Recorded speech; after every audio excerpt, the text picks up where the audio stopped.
পৃথিবীতে একজন মানুষই শুধু জানতেন যে তিনি পৃথিবীতে কতদিন বাঁচবেন, সেটা হচ্ছে সাইয়েদনা আদম আলাইহিস সালাম। ওনাকে বলে দেওয়া হয়েছিল উমরুকা আলফু সানা, তুমি পৃথিবীতে বাঁচবে 1000 বছর। কয় বছর? সাইয়েদনা আদমের সামনে অনেকগুলো রুহু রাখা হয়। সাইয়েদনা আদম বললেন, এরা কারা? আল্লাহ বললেন, এরা হচ্ছে নাসালুক, তোমার বংশধর, পৃথিবীতে তোমার পরে এরা পৃথিবীতে আসবে।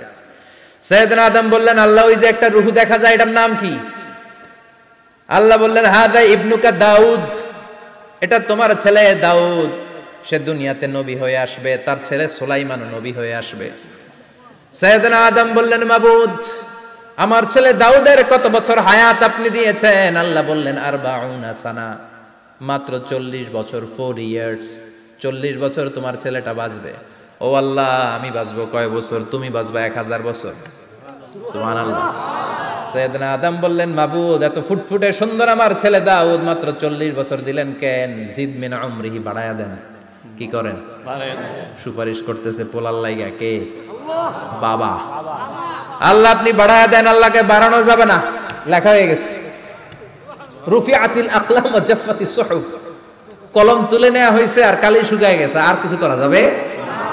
সাইয়েদনা আদম বললেন, মাবুদ, আমার 1000 বছর কেন দিলেন? আমার এই সুন্দর ফুটফুটে ছেলেটারে মাত্র শুধুমাত্র 40 বছর কেন দিলেন? ও মাবুদ, আমার 1000 বছরের দরকার নাই, আমার 1000 বছর থেকে 60 বছর আমি আমার ছেলেরে দিয়ে দিলাম। দাউদ আলাইহিস সালাম বাঁচবে 40 বছর, তো বাপ আদম যদি আরো 60 দেয়, 40 আর 60 মিলে কত হয়? 100। ভালো হিসাব বোঝে, 100। আর আদম আলাইহিস সালাম পেয়েছিলেন 1000 বছর, 60 কমে গেলে রইল কত? 940 বছর পৃথিবীতে থাকার পরে মালাকুল মাউত চলে এসেছে, কারণ এটা on time. The death will come on time, it never late, কখনো দেরি হয় না। আল্লাহ বললেন, লিকুল্লি উম্মাতিন আজালুন ফাইযা জাআ আজালুহুম লা ইস্তাখিরুনা সাআতান ওয়া লা ইস্তাকদিমুন। মৃত্যুর একটা নির্ধারিত সময় আমি বেঁধে দিয়েছি, অন টাইম। অন টাইমেই চলে আসে, 1 সেকেন্ড আগেও আসবে না, 1 সেকেন্ড পরেও আসবে না। 940 বছর বয়সে মালাকুল মাউত এসে হাজির, এসে বলল, জিইতু আন আকবাদা রূহাক, রূহ কবজ করতে আসছি। আদম আলাইহিস সালাম বললেন, রূহ কবজ করতে আসছো মানে? আমি বাঁচবো তো 1000 বছর। কয় বছর? মালাকুল মাউত বললেন, না না, ওই যে আগের কথা স্মরণ করেন, আপনি 60 বছর দিয়া দিয়েছিলেন। কয় না, আমি দেই নাই, আমি আরো বাঁচুম, আরো 60 বছর পাওনা আছি, আমি দেই নাই। মালাকুল মাউত বললেন, আপনি দিয়েছেন। আদম বলে, দেই নাই। মালাকুল মাউত বলে, আল্লাহ ঘটনা দেখেন, দিয়া কয় দেই নাই। আল্লাহ কয়, থাক, কথা কইস না, আয়া পড়। সুবহানাল্লাহ পড়ো। নাসিয়া আদম ফানাসিয়া বানু, ভুলে গেছেন। আমরা ভুলে যাই, আমরা খেয়ে বলছি খাই নাই, নিছিলাম পকেটে, কয় নেই নাই। এরকম ডাকাইত আছে না নাই? আছে। নাসিয়া আদম ফানাসিয়া বানু, বিশ্বনবী বললেন, আদম ভুলেছে তো তার সন্তানরাও ভুলে যায়। জাহাদা আদম ফাজাহাদা যুররিয়াতু, আদম অস্বীকার করেছে, তার সন্তানরাও অস্বীকার করে। সেদিন থেকে আল কিতাবা ওয়া শুহুদ, মানে লিখে রাখার সিস্টেম আর সাক্ষীর সিস্টেম চালু হয়েছে। সুবহানাল্লাহ পড়েন। সুবহানাল্লাহ। 940 বছর বয়সে মালাকুল মাউত এসে আদম আলাইহিস সালামের রূহ নিতে পারে নাই। উনি 1000 বছর যখন হয়েছে তখন এসে সাইয়েদনা আদম আলাইহিস সালামের রূহ কবজ করেছে। যেই দিন পৃথিবীর প্রথম মানব, প্রথম নবীর রূহ মালাকুল মাউত দুনিয়ায় এসে কবজ করেছে, ওই দিনটাও ছিল জুমাবার। সুবহানাল্লাহ, আল্লাহু আকবার। আবার বিশ্বনবী বললেন, লা তাকুমুস সাআহ ইল্লা ফি ইয়াউমিল জুমআহ ইযা যুলজিলাতিল আরদু জিলজালাহা ওয়া আখরাজাতিল আরদু আসকালাহা ইযা রুজ্জাতিল আরদু রাজ্জান ওয়া বুসাতিল জিবালু বাসসা। কিয়ামতের দিন পৃথিবীটাকে একটা প্রকম্পন দিয়ে কাঁপিয়ে দিবে কে? আল্লাহ। মারাত্মক একটা ঝাঁকুনি দিবে আল্লাহ, পুরো পৃথিবীটা কেঁপে ভেঙে চুরে খান খান হয়ে যাবে।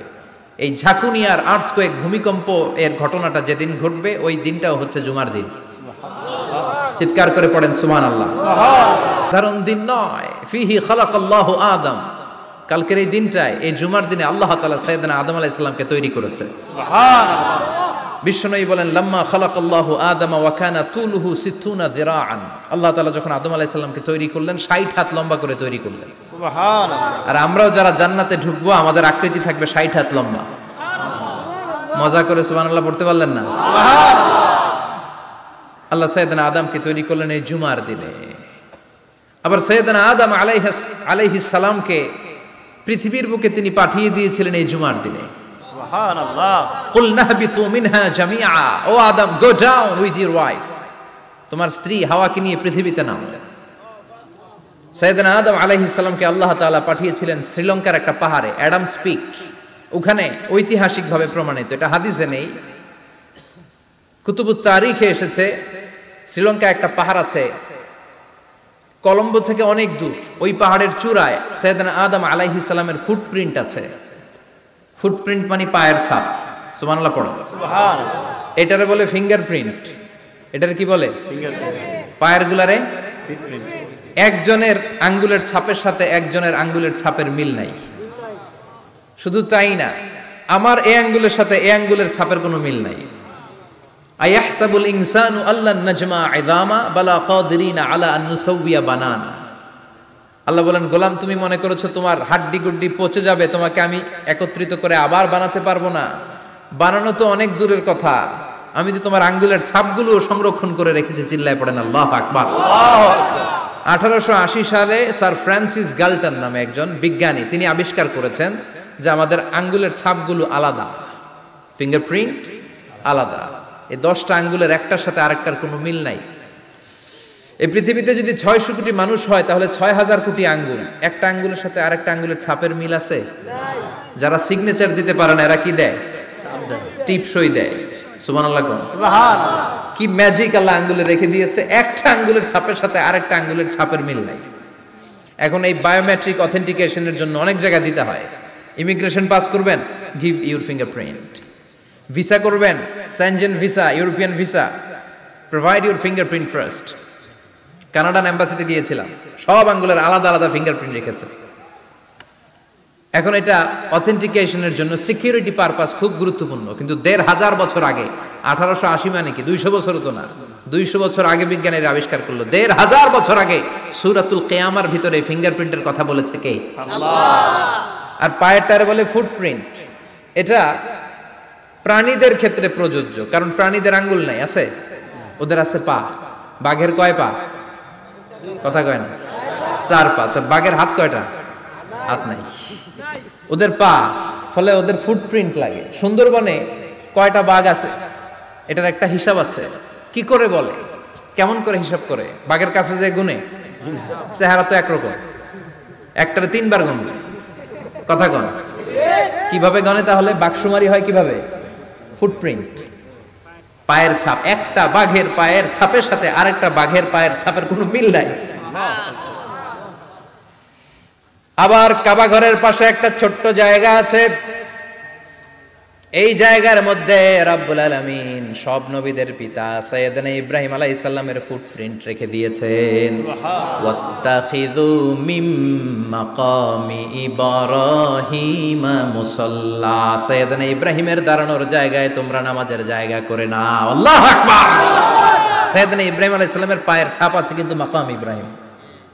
আর সাইয়েদনা আদম আলাইহিস সালামের পায়ের ছাপ আছে অ্যাডামস পিকে, শ্রীলঙ্কার ওই পাহাড়ে। তো যেদিন আদম আলাইহিস সালামকে আল্লাহ ওখানে পাঠিয়ে দিয়েছিলেন, ওই দিনটা ছিল জুমার দিন। সুবহানাল্লাহ নাই? সুবহানাল্লাহ। সুবহানাল্লাহ বাড়িতে যায় বলেন, সুবহানাল্লাহ। চিল্লায় পড়েন আল্লাহু আকবার। আল্লাহু আকবার। এরপরে সাইয়েদনা আদমকে পাঠানো হলো শ্রীলঙ্কায়। সাইয়্যিদাতুনা হাওয়া আলাইহিস সালামকে পাঠিয়ে দেয়া হলো সৌদি আরবের জেদ্দা শহরে। আরবিতে জেদ্দা বা জাদ্দা মানে দাদি। জেদ্দাতুন বা জাদ্দাতুন মানে কি? দাদি। হাওয়া আলাইহিস সালাম আমাদের সবার দাদি, ঠিক কিনা? ওনার নামে এই শহরের নাম। বছরের পর বছর সাইয়েদনা আদম আলাইহিস সালাম এবং হাওয়া আলাইহিস সালাম আল্লাহর কাছে ক্ষমা চাইলেন, আল্লাহ ভুল করে নিষিদ্ধ গাছের ফল খেয়েছি, তুমি মাফ করে দাও। আল্লাহ বললেন, আদম কয়েকটা কালিমা শিখিয়ে দেব, এই কালিমাগুলোর পরে আমার কাছে দোয়া করো, আমি কবুল করে নিব। আল্লাহু আকবার। আল্লাহু আকবার। আল্লাহ শিখিয়ে দিলেন আর বললেন, আদম পড়া রাব্বানা যালামনা আনফুসানা ওয়া ইল্লাম তাগফির লানা ওয়া তারহামনা লানাকুনান্না মিনাল খাসিরিন। ও আল্লাহ, জুলুম করেছি নাফসের উপর, ভুল করেছি, অন্যায় করেছি, আপনি যদি ক্ষমা না করে দেন আমরা শেষ হয়ে যাব, আমরা হালাক হয়ে যাব, ক্ষতিগ্রস্তদের মধ্যে শামিল হয়ে যাব। ঠিক কিনা? আল্লাহ সাইয়েদনা আদম আলাইহিস সালামের তওবা কবুল করলেন। ওনার কাজ হচ্ছে তওবা কবুল করা, আমাদের কাজ গুনাহ করা, শয়তানের কাজ ওয়াসওয়াসা দেওয়া, আল্লাহর কাজ খালি মাফ করা। সুবহানাল্লাহ পড়বেন না? তার মানে আদম সৃষ্টি হলো জুমার দিনে, দুনিয়ায় নামিয়ে দেয়া হলো জুমার দিনে, তওবা কবুল করে নেওয়া হলো জুমার দিনে, রূহ কবজ করা হলো জুমার দিনে, আবার কিয়ামত সংগঠিত হবে জুমার দিনে। পড়েন সুবহানাল্লাহ। আবার বিশ্বনবী বললেন, আর রমাদান ইলা রমাদান, এক রমজান থেকে আরেক রমজানের মাঝখানে যত গুনাহ হয় মাফ করে কে? আল্লাহ। তারপরে বিশ্বনবী বললেন, আল উমরাতু ইলাল উমরাহ, কেউ যদি একবার উমরা করে পরে আবার করলে দুই উমরার মাঝখানে গুনাহগুলো মাফ করে দেয় কে? আল্লাহ। আবার বিশ্বনবী বললেন, আল জুমআতু ইলাল জুমআ কাফফারাতুন লিমা বাইনাহুমা, এক জুমার পর থেকে সামনের জুমা আসা পর্যন্ত যে সগীরা গুনাহগুলো হয় সবগুলো সগীরা গুনাহ মাফ করে দেয় কে?